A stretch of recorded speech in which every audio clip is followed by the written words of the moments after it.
dan salam sejahtera. Saya Cikgu Nova Rizal binti Abdul Kadir dari Batu Pahat. Saya akan membentangkan kajian tindakan saya yang bertajuk penggunaan teknik pin rule bagi penamaan struktur jantung dan peredaran darah manusia dalam sains tingkatan 3 dan biologi SPM. Pembentakan saya ini akan berkisar tentang objektif kajian, seterusnya bagaimana saya menjalankan kajian tindakan dalam 2 kitaran. Kitaran yang pertama berlangsung secara PDP bersemuka dan kitaran yang kedua semasa PDPR, dan seterusnya saya akan simpulkan kajian tindakan ini.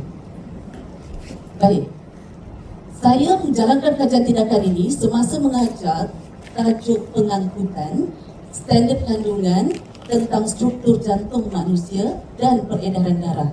Saya menggunakan pendekatan inquiry based science education dan model instructional 5E, di mana pada E yang pertama, engagement, pelibatan, selalunya saya akan tunjukkan murid ini model jantung. Memang ada di makmal. Jadi pelajar-pelajar akan diperkenalkan dengan model jantung, tunjuk animasi tentang jantung, dan kemudian kita buat penerokaan. Kita mulakan E yang kedua, iaitu exploration, penerokaan.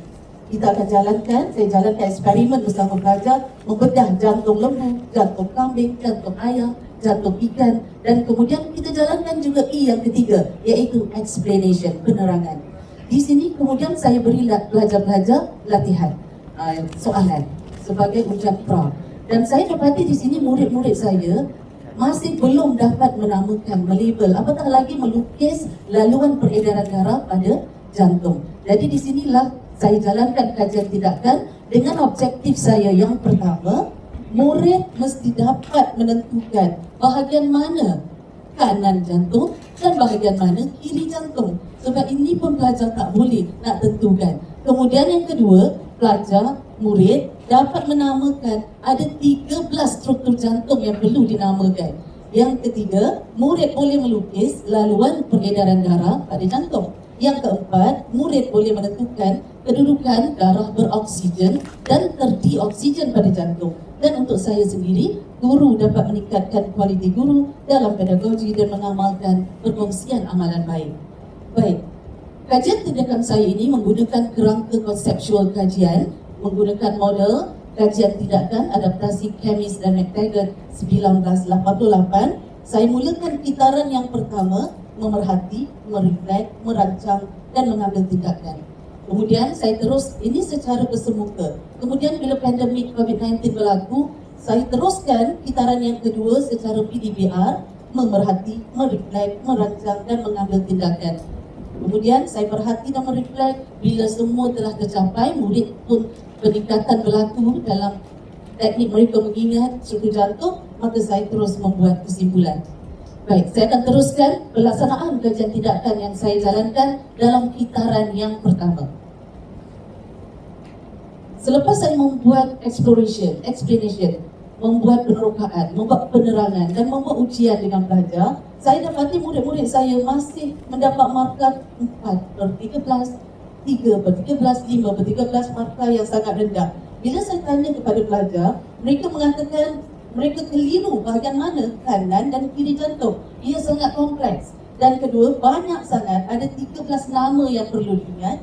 Nama-nama struktur jantung juga sangat unik. Aorta, vena cava, arteri pulmonari, nama-nama saintifik yang sukar nak diingat. Dan kemudian pelajar sukar nak tentukan salur mana darah masuk, salur mana darah keluar. Jadi di sini saya pun membuat refleksi berdasarkan pemerhatian itu.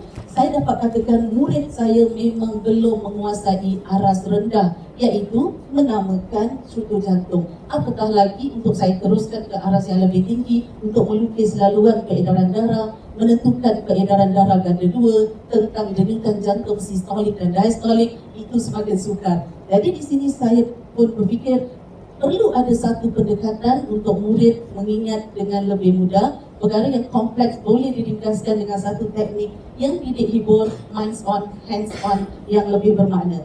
Maka di sini saya mula merancang.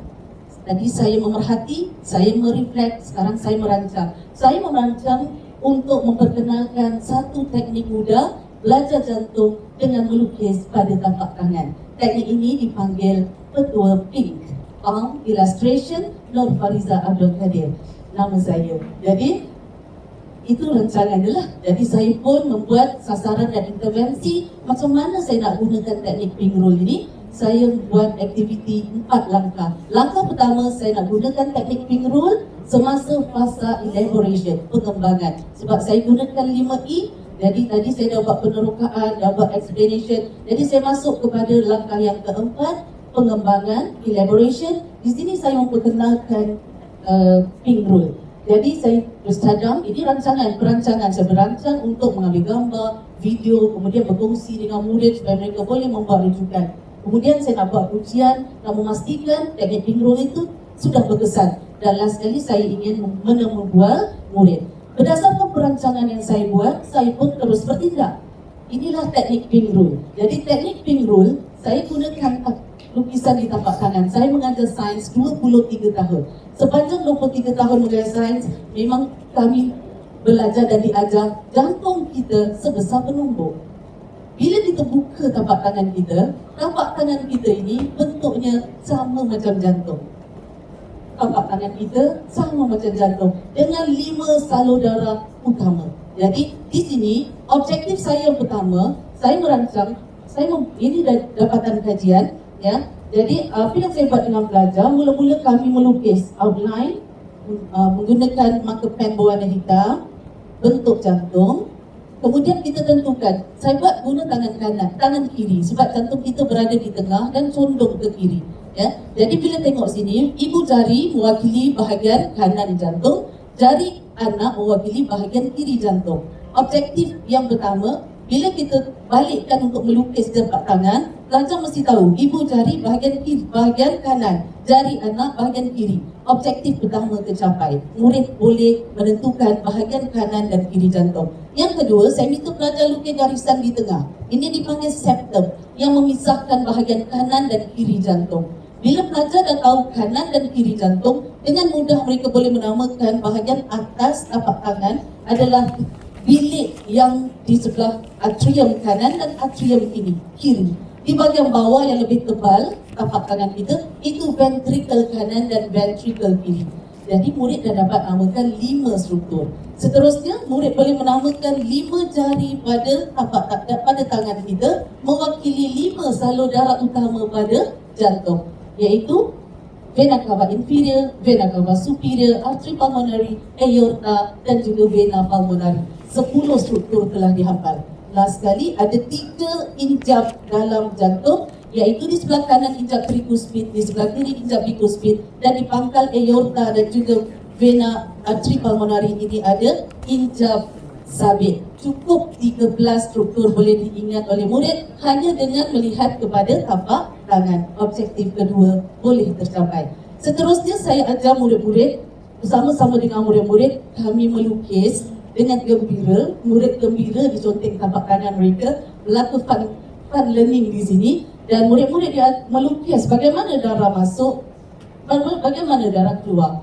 Darah yang berwarna, lukisan yang berwarna biru ni menunjukkan darah kurang oksigen dari seluruh badan masuk ke dalam jantung melalui ibu jari dan jari telunjuk. Kemudian masuk ke atrium kanan, ventricle kanan, keluar melalui jari tengah. Jadi murid tahu bagaimana darah kurang oksigen masuk ke jantung, bagaimana darah beroksigen masuk dan keluar dari jantung. Mereka boleh melukis peredaran darah dengan senang cuma dari tapak tangan. Kemudian dari gambar ni juga murid boleh lihat sebelah kanan berwarna biru, maksudnya ini adalah darah yang kurang oksigen. Sebelah kiri darah yang berwarna merah, maksudnya itu darah yang kaya dengan oksigen. Objektif yang keempat tercapai. Jadi keempat objektif boleh dicapai dengan hanya merujuk kepada tapak tangan. Jadi itu aktiviti yang pertama. Bagaimana pelajar menggunakan teknik pink roll dalam kelas, dan akhirnya mereka boleh bila saya buat ujian pos, mereka bila dah faham, dah boleh ingat. Jadi saya buat ujian pos dan saya dapati majoriti pelajar boleh mendapat markah penuh 13/13 untuk menamakan struktur jantung. Dan bila dah boleh namakan, mereka boleh melukis laluan peredaran darah dengan sangat mudah. Baik, jadi pemerhatian daripada intervensi. Saya juga bila saya buat perbandingan ujian pra dan ujian pos, purata markah menunjukkan peningkatan yang amat ketara bagi kelas 3 Zamrud, kelas yang pertama. Markah dari 46% meningkat menjadi 92%. Kelas yang keempat, 3 Permata, dari 46 menjadi 85%. Berlaku peningkatan yang sangat ketara. Daripada temu bual juga, murid mengatakan bahawa teknik pink roll dengan dapat membantu mereka mengingat dengan sangat mudah. Apa yang sangat menarik di sini? Yang kedua, sebab saya berkongsi gambar dan video bersama murid-murid di dalam kelas, di dalam grup Telegram dan WhatsApp kelas, dan juga di dalam media sosial Facebook, Instagram saya. Dan teknik pink roll ini telah disiarkan di dalam radio Sinar FM dengan lebih 1 juta tontonan. Masya Allah. Jadi dia juga telah dalam Facebook saya sendiri telah ditonton oleh lebih 300,000 tontonan. Dan kemudian guru-guru di seluruh Malaysia telah mengaplikasikan teknik pink roll ini dalam pengajaran sains tajuk struktur jantung. Mereka ada lebih 10,000 perkongsian gambar-gambar guru-guru bersama dengan murid-muridnya. Dan yang paling menyentuh hati saya apabila guru dari sekolah pendidikan khas masalah penglihatan di Kuala Lumpur menerangkan bagaimana murid-muridnya sangat gembira belajar apabila mereka faham darah masuk ikut mana, keluar ikut mana dengan hanya menyentuh tapak tangan mereka sahaja. Baik, video pink roll juga telah disiarkan juga di website Ajar Malaysia dan dikategorikan sebagai satu teknik yang sungguh unik di luar kotak, pembelajaran di luar kotak. Jadi refleksi daripada intervensi saya bagi kitaran yang pertama, seolahnya teknik pink roll dah berjaya. Tapi apa yang berlaku tahun 2021, tiba-tiba berlaku pandemik.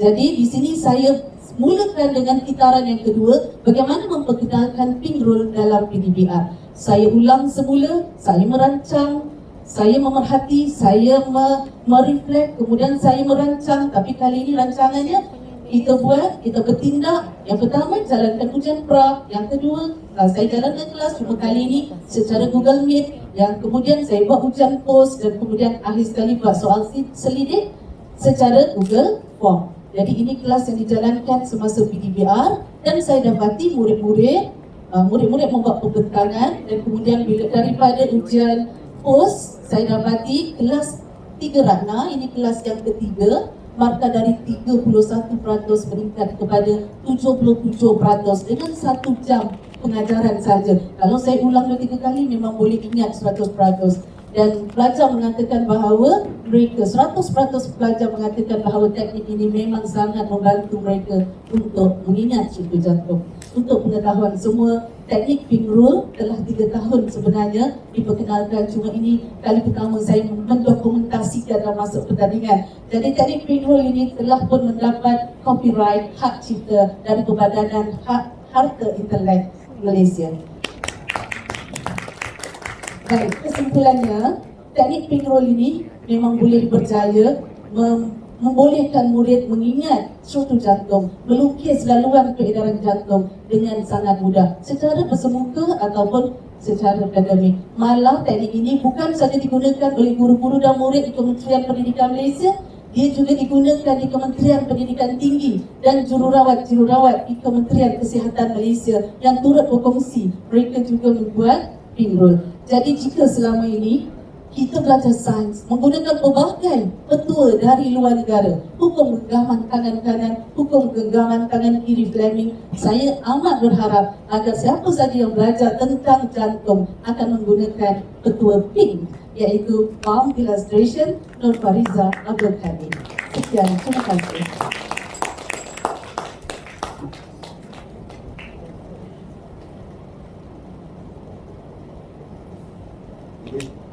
Boleh. Banyak pada YouTuber lah. Kalau saya suka juga sebenarnya ini berarti bukannya. Tapi di Facebook ada Saya buka di YouTube tak banyak. Dia buka di YouTube. Jadi satu benda yang kenal sebenarnya cuma baru hari ini dokumentasikan. Itu soalan saya sepeda dia tadi. Tapi dari ujung-ujung dia jawab. Cerita begini jadi YouTuber, dah jadi Facebooker, dah jadi IG punya orang. dengan Dania lah. Jadi daratan saya ni adalah satu tokoh yang saya tak kenal sebelum ni, tapi sebab hari ni satu slide, dia subscribe kan. Jadi satu benda yang bagus tentang Pink Road, dan tentunya kalau orang tahu Pink tu tentunya adalah rahsia di sebalik nama Cikgu dan Fadila Fadila. Jadi soalan saya, soalan dulu lah ya sebelum tambahbaikan. Pertamanya saya akan tanya untuk settle. Yang kedua, bila kita bercerita tentang Pink Road, ya Pink Road. Kalau saya tak maaf ya. Pink Road. Bila kita sebut pasal Pink Road, yang tunjuk kat sini adalah daripada dia macam apa namanya, apa nama istilahnya? Dah bawa juga ya. Okey, saya ni tak ada lagi kan. Jadi saya ada pink. Jadi adakah ke depan ni untuk kajian daripada cikgu ini, cikgu dengan peminat-peminat cikgu yang hampir ibu jadi follow lebih 1 juta follow dalam buku malu dia. Ya? Jadi adakah cikgu hanya sekadar untuk bawa dia berdiri ke jantung saja, atau adakah ke depannya kajian ini juga ataupun kajian maksudnya pendekatan yang orang nak kenal Pink Road ni, cikgu boleh bawa dalam bahagian-bahagian yang lain dalam sains tingkatan 3 ataupun dalam biologi? Sains dan biologi. Silakan. Okey, Untuk ke depan. untuk ke depan, saya sangat berhasrat agar Pink Road ini bukan saja digunakan di Malaysia, tetapi juga di peringkat antarabangsa. Jadi saya sangat berharap lepas ini saya akan pergi ke peringkat antarabangsa pula. Dan Maksud saya tadi itu, saya nak tanya, pertanyaan saya tadi adalah itu memang ke depannya. Tapi saya nak tahu, adakah Pink Road ini sebatas jantung sahaja, ataupun cikgu nak kembangkan dalam mana-mana mata pelajaran lagi ataupun isi kandungan dalam sains dan juga biologi? sekarang ni memang digunakan dalam sains dan biologi dah sekarang ni, Pink Road ni. Maksud saya, Kajian kandungan lain. ini jantung je. Ya. Tak ada ke dalam diri kita untuk yang lain? Maksudnya cara lain lah. Khusus ke? Okey, mungkin akan datang pula lah. Maksud saya untuk itu. Ya, akan datang mungkin ada juga kajian-kajian lain lah saya. Berarti Boleh lah. sekarang kita tak boleh kajian untuk ke depannya. Nefron boleh, Cikgu nefron. Kedua ni ke Oh, okey. bahagian belakang ke, Ya, betul. untuk cikgu kaji pula Ya tentang betul, saya dah ada sebenarnya sekarang ni yang lain pula, cuma belum lagi dikenalkan, tapi dah ada. Betul sikit. Tahniah ya. Seterusnya Ibu, seandainya lah kajian ini diterima untuk mewakili negeri Johor kan, apa yang Ibu perlu buat sebagai penambahbaikan? Pertama sekali Ibu, dalam penambahbaikan yang Ibu perlu melihat adalah berkenaan tentang Ibu punya metodologi. Ya, metodologi Ibu. Dalam metodologi yang kita lihat di sini, ya, yang Ibu nyatakan metodologi kajian ini melibatkan kepada segala macam inisiatif media sosial, itu metodologi Cikgu cara Cikgu penyampaian kaedah itu. Tapi bila sebut dalam kajian tindakan melibatkan kepada metodologi kajian, Ibu nyatakan dengan metodologi kajian, Ibu nyatakan dekat situ, nak macam mana pun nak tak nak mesti ada, sama ada kuantitatif, kualitatif, mesti disebut. Mesti disebut. Ya, mesti disebut. Ini kaedah Cikgu guna. Laluan Cikgu guna, Facebook, media sosial dan sebagainya. Itu laluan Cikgu. Tetapi Cikgu punya ni. Itu Cikgu bermaksud kepada itu sebagai penambahbaikan itu. Cikgu boleh nantilah. Tinggal tacap sikit saja Cikgu. Istilah-istilah Cikgu boleh terangkan. Kalau ini kajian kualitatif yang bagaimana. Ya. Jadi bila dia ada melibatkan, kalau saya nampak Cikgu punya kajian ini lebih kepada bukan kualitatif saja, tetapi lebih kepada mixed method. Dan mixed method yang saya nampak Cikgu punya ini kepada explanatory design. Saya nampak Cikgu punya ni, Cikgu boleh rujuk dekat situ bagaimana untuk kita buat mixed method, gabungan kontraktuali dan juga kualitatif. Kita nampak dan ni sebenarnya untuk Cikgu punya ni, supaya Cikgu ada pendekatan dengan pelajar dan juga audien yang di luar. Maksudnya Cikgu bukan mengajar saja di dalam kelas, tapi Cikgu gunakan ketika Cikgu sedang tidur, pelajar pun belajar Cikgu punya. Bermaksud ada jalinan yang berlaku mixed method dekat sikit. Ya? Bukan sekadar cikgu orang pizza saja di dato on, tetapi saya di datin on pun saya baca. Contohnya macam tu lah. Faham? Ya? Jadi dia dikatakan cikgu tebang baik, dia punya metodologi kajian lah. Dan seterusnya terakhir sekali dulu, dalam kita mana kita ada? Kalau tak lupa, salah dulu. Ni bahagian rujukan itu. Ni sebabnya kajian menarik. Itu kena tambah baik daripada aspek penulisan daripada bahagian rujukan lah. Dalam rujukan ini, kalau kita tengok dekat bahagian rujukan, pastinya cikgu tak terlepas dengan kajian-kajian yang mana lebih menonjol dalam kajian ini. Dan ada di dalam penulisan ini, cikgu setinggal untuk menyatakan dalam rujukan. Antara satu penambahbaikan juga yang saya nampak dekat sini, bila cikgu bercerita tentang, contoh saya beri satu nama tu, ASIM. ASIM ke ASIM? ASIM ke ESIM? Okey. Dalam penulisan cikgu tulis pun ada et al. Tapi dalam rujukan cikgu jangan tulis et al. Cikgu jadikan siapa kawan-kawan dia? Mungkin kawan dia Sirajuddin. Mungkin kawan dia adalah Nur Fariza. Maksud itu sebagai penambahbaikan. Ya. Dan seterusnya, akhir sekali saya nak tahniah lah dulu. Sebab kajian ini bagi saya merupakan aspek yang jelas dan boleh dikatakan ada peringkat yang lebih tinggi.